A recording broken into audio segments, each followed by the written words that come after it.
Hello students, let us continue our discussion on power system reliability and security. In the earlier lecture, already we have discussed about the various functions of system security. In that, three main functions of power system security we discussed. First one is system monitoring, second one is contingency analysis, and third one is preventive control. Okay, so in this preventive control, that we will discuss in detail. Actually, in preventive control, after the system monitoring and contingency analysis, okay, in order to rectify the violation of limit, what all actions must be initiated, that actually we discuss here. In that actions to be initiated, some of the simple actions already we have seen in the earlier video. Also I told you that it may be switching on the VAR control, or it may be putting the tap changing transformer online, or it may be adding some other transformer such as booster transformer or phase shifting transformer in order to boost the voltage at various levels. Okay, so along with this, there may be one more preventive control method called as security constrained optimal power flow. We are going to use this security constrained optimal power flow whenever we need to change or reschedule the operation of the various generators to be used. Okay, so let us discuss in detail this preventive control method called as security constrained optimal power flow. So what is the security constrained optimal power flow that we will see? As I told, in this function, the contingency analysis is combined with an optimal power flow which seek to make change to the optimal dispatch of generation. That means if the available generating pattern will be fixed, but in order to take a preventive or control action, we are going to change the scheduling of these generators. Okay, so in simple words, you can remember the security constrained optimal power flow like this. Okay, so here we are changing whatever optimal dispatch is predetermined. Okay, so we are not going to follow that, and some of the necessary changes we are making in the generation. Okay, so this security constrained optimal power flow is discussed in the various steps.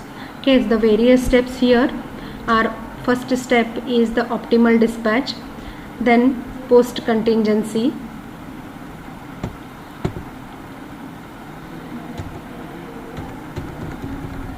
then the next step is secure dispatch, and secure post contingency. Okay, so here in this text, okay, so already the definitions are mentioned. What is meant by optimal dispatch? Okay, so optimal dispatch is nothing but this is a state prior to any contingency.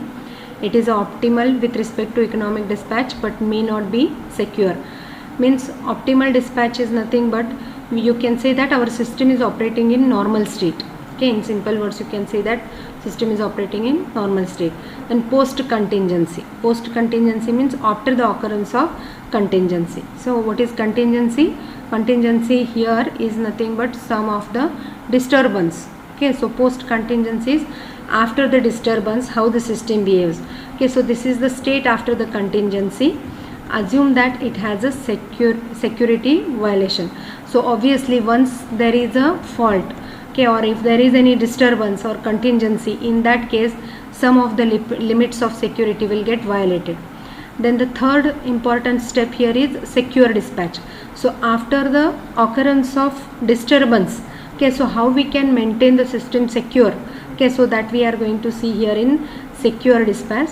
So this is the state with no contingency outages but with corrections to the operating parameters to account for security violation. And the last step is called as secure post contingency. So what is this secure post contingency is? This is the state when contingency is applied to the base operating condition with corrections. Okay, so now this security constrained optimal power flow we are going to discuss with the help of one example. Okay, so let us consider this power system. Okay, and in the figure you can see that there are two generators which we have labeled here as unit 1 and unit 2. Okay, so unit 1 is capable of generating 500 megawatt of power, whereas unit 2 is able to generate 700 megawatt of power. And to this bus bar where unit 2 is connected, we can see that there is a load also connected to the same bus bar, and this load requires 1200 megawatt. So now on this side you can see where unit 1 is connected from this bus bar, okay, you can see that there are two transmission lines.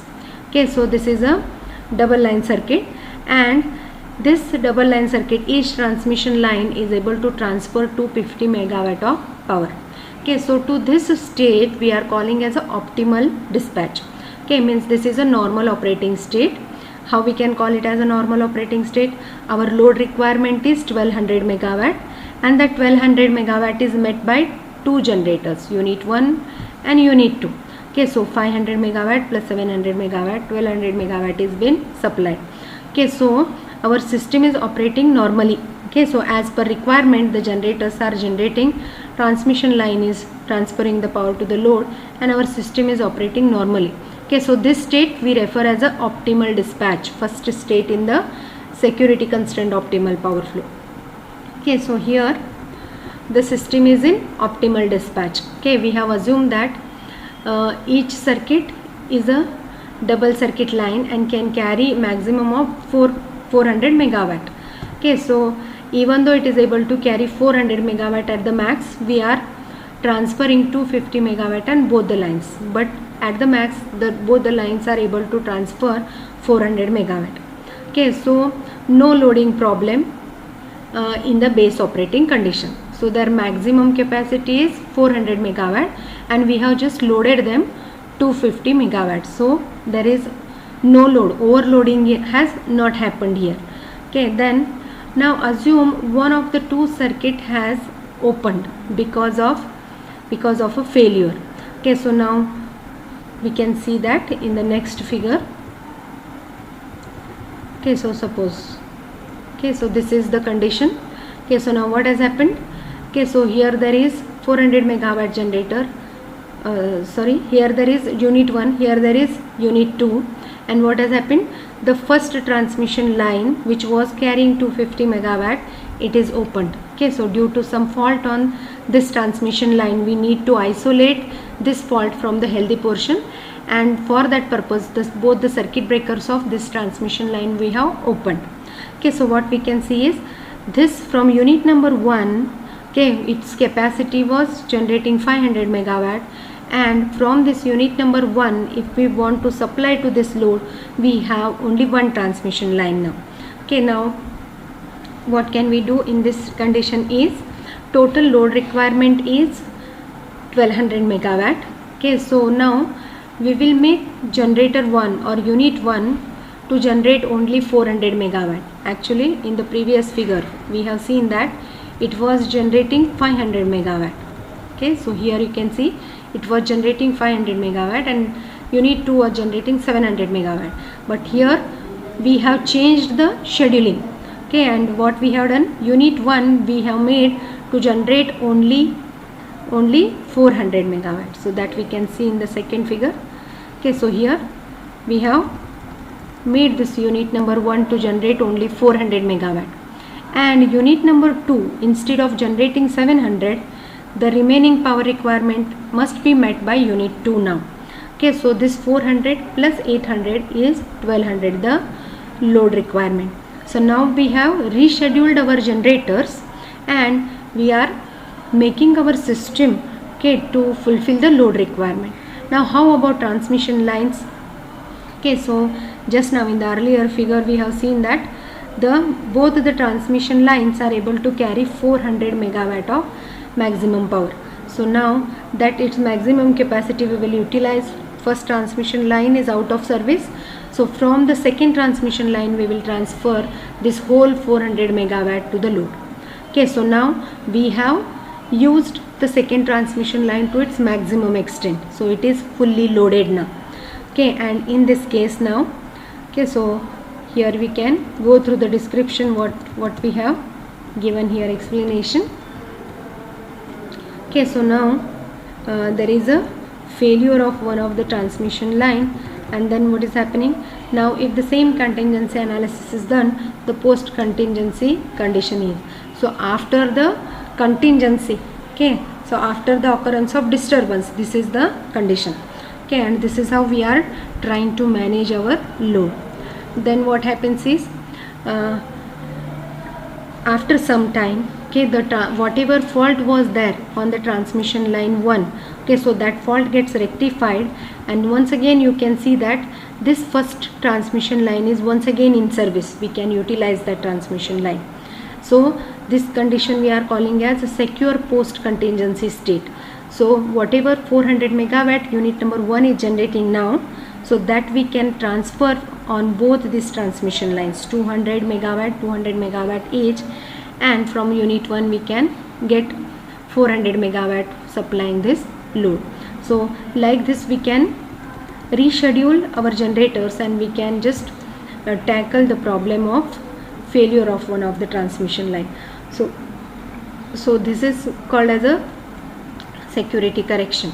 Okay, so the program which can control the adjustment to the base or pre-contingency operation to prevent the violation of post-contingency condition, that is called as security constraint optimal power flow, or in short it is called as SCOPF.